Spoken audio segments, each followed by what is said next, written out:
पत्रकारिता दो कौड़ी की नहीं होती है। हर वो इंसान जो कुछ बेहतर करने की कोशिश कर रहा है वो समाज में योगदान दे रहा है। अपने चैनल का नाम रखी है भारत एक नई सोच। क्या उद्देश्य था इस चैनल खोलने के पीछे?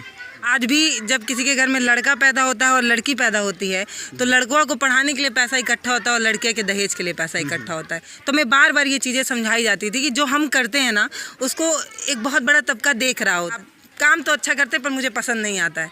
ये चीज़ मुस्कुरा के बोल रही ठीक है यार, कैसा काम करते हो यार, पसंद ही नहीं आता है, ये कोई तरीका। आप कितना कमाती हैं? यार कमाई तो कुछ बच नहीं रहा है, इसीलिए आज भी जो जुतवा है वो 3 साल पुराना है। 3 साल पुराना है। आप शादी कब कर रही हैं? जल्दी, जब करूँगी तो पता ही चल जाएगा। अरेंज मैरिज करिए कि लव मैरिज करिएगा? देखिए ये एक ऐसा सवाल है ना जिसका जवाब समझ नहीं आता है कैसे। भी इसी पे बवाल हुआ था, फिर से आप वही सवाल पूछ रहे हैं। यार एक पिता कैसे तय कर सकता है किसी लड़की की ज़िंदगी? आप ही समझिए ना। मतलब मैं ये नहीं कह रही हूँ कि उनके डिसीजन अगर गलत हो रहा है तो चीखिए, लेकिन आप नॉर्मल चीज़ों पे भी चिल्लाते हैं। मतलब अगर मान लीजिए एक वायरल बच्चा मिल गया, ये है बिहार का, ये वायरल बनने का मतलब ये बिल्कुल नहीं है कि हम लाइन वाइन दे रहे हैं। लोग कहते हैं हंसी तो फंसी। तो भैया अगर आप इस वहम में हैं तो ये आपकी सबसे बड़ी भूल है। जब से सोशल मीडिया की शुरुआत हुई तब से बहुत सारे हमारे जैसे 2 कौड़ी पत्रकार माइक उठाकर और पत्रकारिता करने लगे। लेकिन इन्हीं बीच में एक पल्लवी राय हैं जो कि आज किसी भी अपने परिचय के मोहताज नहीं है। इनका जोश तक भी सफ़र रहा है, लेकिन अब इनका चूँकि आप लोग इनका चेहरा देख चुके हैं पहले, इसलिए इनका हम परिचय नहीं देंगे। सीधा सवाल ये रहेगा। सबसे पहले तो स्वागत है जनतंत्र। अरे बहुत धन्यवाद आपका। और पत्रकारिता दो कौड़ी की नहीं होती है। हर वो इंसान जो कुछ बेहतर करने की कोशिश कर रहा है वो समाज में योगदान दे रहा है। आपकी भी बहुत सी ऐसी खबरें होंगी जिससे समाज को बेहतर कुछ मिला होगा। जैसे आपने किसी स्कूल में कुछ कवरेज किया और किसी को मदद मिली हो। तो ये मुझे लगता है कि अगर हम कुछ बेहतर करने के लिए कोशिश कर रहे हैं, समाज को कुछ दे पा रहे हैं, तो वो दो कौड़ी की चीज़ नहीं है, वो कुछ बहुत बेहतर है। अगर 10 प्रयास में से भी एक से कुछ समाज में बदलाव होता है तो वो कुछ बेहतर है। आपने अपने चैनल का नाम रखी है भारत एक नई सोच। क्या उद्देश्य था इस चैनल खोलने के पीछे? उद्देश्य तो कुछ फ्यूचर था। मैं जिस तरीके से अपने भारत को देखना चाहती थी उसी को लेकर ये बनाया गया था। भारत एक नई सोच दरअसल एक ऐसी सोच है जिसमें लड़का और लड़की बराबर, आप कहेंगे वो तो अभी भी है अपने समाज में, पर होता नहीं है। आज भी जब किसी के घर में लड़का पैदा होता है और लड़की पैदा होती है तो लड़कों को पढ़ाने के लिए पैसा इकट्ठा होता है और लड़के के दहेज के लिए पैसा इकट्ठा होता है।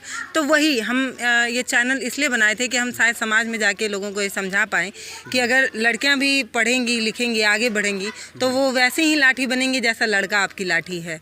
इसी तरीके से और भी तमाम चीज़ें थी। जैसे हमारे देश में अभी भी जाति धर्म मजहब को लेकर लड़ाई है, तो ये बताना था कि अगर हाथ काट दिया जाए तो सबका खून लाल है।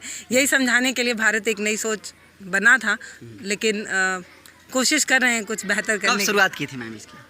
करीब 4 साल होने जा रहा है। आप एक लड़की हैं, एक लड़की होते हुए भी आप बहुत दूर दूर तक का रिपोर्टिंग करती हैं। कैसे संभव हो पाता है? अभी मैं गोरखपुर से चल के आई हूँ। करीब 7-8 घंटे का सफ़र लगातार तय करके हम यहाँ पहुँचे। तो यही चैनल का नाम ही है भारत एक नई सोच। तो फिर कुछ नया करना ही था, नहीं तो चैनल का नाम नहीं ख़राब हो जाता कि नई सोच है और हम कुछ किए ही नहीं। तो यही हमारी एक नई सोच है और इसीलिए मुझे लगता है अगर नई सोच में एक लड़की नहीं निकलेगी गाँव से और कुछ नया नहीं करेगी तो फिर नई सोच कैसी रह जाएगी। इसी का उद्देश्य आपका चैनल खोलने का यही उद्देश्य था। जी बिल्कुल। एक और सवाल आपसे है कि जनरली आप ज़्यादातर रिपोर्टिंग करती हैं और हमने ज़्यादा तक अभी देखा है आपका रिपोर्टिंग, उसमें आप मुस्कुरा कर जवाब देती हैं या फिर सवाल भी करती हैं और हमसे भी वहीं अभी है। तो फिर इस मुस्कुराने के वजह से पीछे अगर हम बात करें तो बहुत सारे लड़कियों को अगर मुस्कुराती है तो उसको एक नेगेटिव फॉर्म में देखा जाता है। लड़की ऐसी तो हाँ, तो इस पर आपकी क्या राय है? देखिए दरअसल मैंने पत्रकारिता की पढ़ाई की है। मेरा ग्रेजुएशन रहा है पत्रकारिता से। मैं आपको पहले बता दूं कि मैं पोस्ट ग्रेजुएट हो चुकी थी। उसके बाद मैंने ये चैनल की शुरुआत की तो मैंने पत्रकारिता से ग्रेजुएशन किया बाकायदे और पोस्ट ग्रेजुएशन मेरा चल रहा है। तो जब हमने इसकी पढ़ाई की तो मैं बार बार ये चीज़ें समझाई जाती थी कि जो हम करते हैं ना उसको एक बहुत बड़ा तबका देख रहा होता है। अच्छा जो हम वीडियोज़ वगैरह बनाते हैं हमें पता नहीं होता है कि किस वीडियो पर हमारे जो दोस्त हैं उसको ज़्यादा पसंद कर लेंगे। तो हम जो वीडियो बनाते हैं कई वीडियो ऐसे होता है जो लाखों में चला जाता है। तो आपकी एक वीडियो को लाख लोगों ने देखा है। अब जब आप ज़रूरी नहीं है कि उसको हमेशा जवान ही देख रहा है, कोई बुजुर्ग ही देख रहा है। कभी कभी एक पिता वो वीडियो देख रहा होता है, उसके बगल में एक बच्चा बैठा होता है। जो हम चीख के पत्रकारिता करते हैं, जो हम चिल्ला के पत्रकारिता करते हैं, जो हम दहाड़ के पत्रकारिता करते हैं, शेर बनने की जो कोशिश करते हैं, उसमें जो बगल में बैठा जो बच्चा है उसके मानसिक विकास में थोड़ा एक मुझे लगता है प्रेशर पड़ने लगता है। तो मुझे लगता है अगर हम मुस्कुरा के अगर आप अपनी बात करें, अगर मान लीजिए मैं आपको यही बात बोल दूं कि यार आप काम तो अच्छा करते पर मुझे पसंद नहीं आता है, ये चीज़ मुस्कुरा के बोल दी ठीक है यार कैसा काम करते हो यार, पसंद ही नहीं आता है, ये कोई तरीका है। अब देखिए दोनों में कितना अंतर हो गया। तो अगर हम मुस्कुरा के बोलें तो आपको भी बुरा नहीं लगेगा, शायद आप अम्ल करेंगे। अब मैं आपको ऐसे खौंखियाक धर लूँ तो आप कहेंगे कि बड़ा भाव मार रही थी, मैं नहीं करूँगा, देखता हूँ। और इनके बातों से वो तमाम पत्रकारों को सीख लेना चाहिए जो अक्सर जो है चिल्ला कर पत्रकारिता करते हैं और उसका हम नाम नहीं बोलेंगे। बाकी एक अहम सवाल है आपसे, आप कितना कमाती हैं? यार कमाई तो कुछ बच नहीं रहा है, इसीलिए आज भी जो जुतवा है वो 3 साल पुराना है, 3 साल पुराना है। कमाई देखिए, कमाई को 3 साल पुराना है, सही कह रही हैं। सही में 3 साल पुराना है। और ये सूट तो मेरे आप चैनल पे जाकर देख सकते हैं, ये मुझे लग रहा है 2 साल पुराना ये सूट है। मतलब इसकी कद्र इतनी है, कपड़े को इतना इज्जत से रखते हैं कि 2 साल तक चल गया, ये मैं बता रही हूँ। मेरे वीडियो में आप देख सकते हैं इसका रिपोर्टिंग है, बहुत पुराना ये सूट है। मैं ये कह रही हूँ, चलिए तो कपड़े और लत्ते की बात हुई, मैं ये कह रही हूँ कि जो हम अभी कर रहे हैं, जो हमें मिलता है उसमें हम अपनी टीम को और आगे बढ़ाने की कोशिश कर रहे हैं। भारत, मेरा ये कहना है कि अगर मान लीजिए कल मैं रहूँ या ना रहूँ, लेकिन ये सोच नहीं थमनी चाहिए, इसलिए हम अपनी टीम को आगे बढ़ा रहे हैं। तो हम जितना कमाते हैं सब टीमों में लग जाता है, बचता ही कहाँ है। फिर भी ऑन एवरेज इतना है कि हमारी टीम में करीब 20 लोग हैं और उनकी सैलरी अच्छी खासी मिल जाती है। हमारा चैनल जो है वो गोरखपुर से चलता है, मतलब ऑफिस वहाँ पे है। तो 20 लोगों की सैलरी जो गोरखपुर में अमूमन लोग देते हैं उससे हम थोड़ा ज़्यादा दे के उनको, मतलब उनसे काम कराते हैं, या हमारी टीम जो है वो 20 लोगों इतना कमा लेते हैं। अब ये YouTube का एक नियम भी है कि आप अपनी इनकम नहीं बता सकते, तो इसलिए भी नहीं बता रहे, पर इतना समझिए कि 20 लोग का परिवार चल रहा है तो समझ लीजिए कितना आता है। बिल्कुल बिल्कुल, इससे आप इनके कमाई का अंदाज़ा लगा सकते हैं। एक और अहम सवाल है आपसे कि आप शादी कब कर रही हैं? जल्दी, जब करूँगी तो पता ही चल जाएगा। अरेंज मैरिज करिए कि लव मैरिज करिएगा? देखिए ये एक ऐसा सवाल है ना जिसका जवाब समझ नहीं आता है कैसे दूं। देखिए फिर भी आपको सही कौन सा लगता है? भी इसी पे बवाल हुआ था, फिर से आप वही सवाल पूछ रहे हैं। देखिए मैं बता रही हूँ, मैं एक लोकतांत्रिक देश में रहती हूँ, मैंने संविधान को देखा है, पढ़ा है, संविधान के कई मूल अधिकार और कर्तव्य हमें बताए गए हैं। उसी में ये बताया गया है कि हम अगर 18 साल से ऊपर हैं और अगर हमें कोई भी जाति धर्म मजहब का लड़का पसंद है तो हम उससे शादी कर सकते हैं, ये हमारा अधिकार है। रही बात की अगर हम ऐसा करते हैं तो समाज को गलत संदेश चला जाता है कि मतलब मान लीजिए ये है कि मेरे को कुछ लोग देखते हैं, पसंद करते हैं, कुछ फॉलो भी करते हैं, अगर मैं ऐसे लव मैरिज और ऐसा कुछ कर लेती हूँ तो उनको गलत संदेश चला जाएगा। तो ऐसा कुछ नहीं। तो आप लव मैरिज को गलत कह रही हैं? नहीं मैं नहीं कह रही हूँ। तभी तो कह रही हैं कि गलत मैसेज चला जाएगा। लोग मानते हैं ना, मैं आपको बता रही हूँ कि यार एक पिता कैसे तय कर सकता है किसी लड़की की ज़िंदगी, आप ही समझिए ना।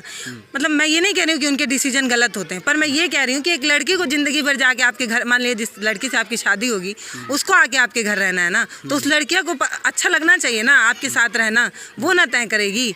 पिता कैसे, पिता को तो ना आके रहना है ना माँ को आके रहना है आपके घर। तो लड़की अगर, मुझे लगता है कि अगर लड़कियां खुद ही अपना, उनको इतनी छूट मिलने लगे कि लड़कियां खुद ही अगर अपना जीवन साथी चुनने लगें तो समाज में कुछ बेहतर बदलाव आएगा। शायद वो समाज बदल जाएगा जिसमें लड़कियों को ये डिसीजन मिल जाएगा कि वो अपना पति, अपना जीवन साथी खुद चुने। पति मतलब जीवन साथी, जीवन जिसके साथ चलना है। साइकिल का 2 पहिया है, एक बड़ा एक छोटा कर देंगे तो चल जाएगा, बराबर चाहिए ना।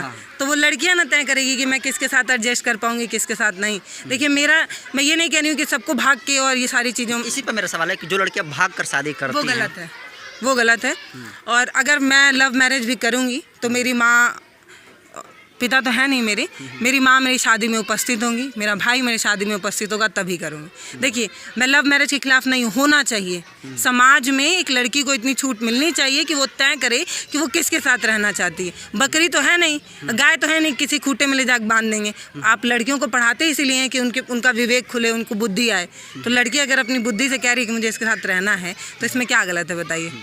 ना, बिल्कुल सही बात है। एक आखिरी सवाल के बाद आपसे विदा लेना चाहेंगे। आप जोश टॉक पर गए थी और तमाम लोग देखे थे, जोश टॉक का अनुभव कैसा रहा आपका? बड़ा अच्छा रहा। मतलब मैं कैसे बताऊं कि वो लड़की जो गांव में चूल फूक रही थी। अच्छा, मेरे कोई लोग यकीन भी नहीं करते हैं कि मैं चूल पे खाना बनाई होंगी। अरे मैं कोई मॉडर्न लड़की नहीं हूँ यार। मैं गाय, मेरे घर गाय हुआ करती थी और मैं दूही हूँ। मेरे पास वीडियो फुटेज होता तो मेरे लिए कितना फ़ायदा होता कि मैं उसको अपने चैनल पे दिखाती, देखिए हम गाय भी दूहे हैं, हम गाय हमारी माता, हमने गाय की सेवा की है।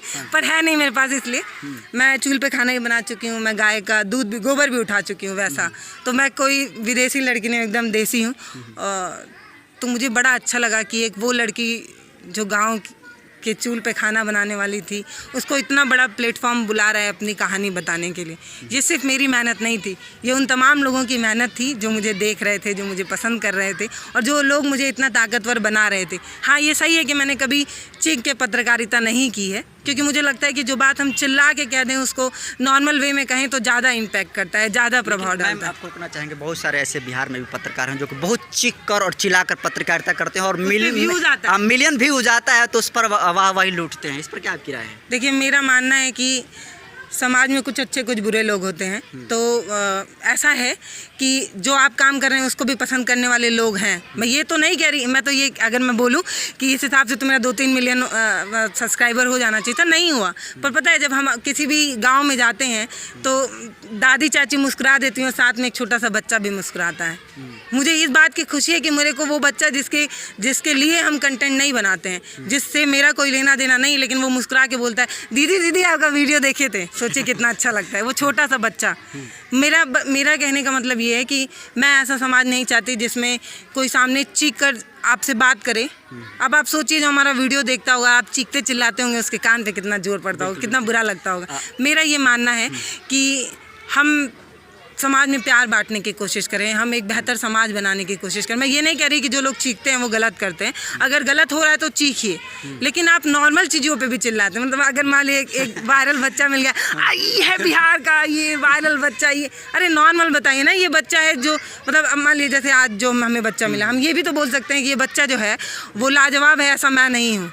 ये कितनी बड़ी बात बोल दी। मैं अपने आप से तुलना करके बता रही हूँ कि ऐसी मैं नहीं हूँ, लेकिन उसको हाइप क्रिएट करने की कोशिश होती है। दरअसल ये इसका समय ज़्यादा नहीं है, मुझे ऐसा लगता है। जब एक ऐसा समय आएगा जिसमें अच्छी लगती, एक एग्जाम्पल दे रहे हैं, लेकिन आप कितने देर तक मेकअप करके रह लीजिएगा, कभी तो मुंह धुलिएगा ना।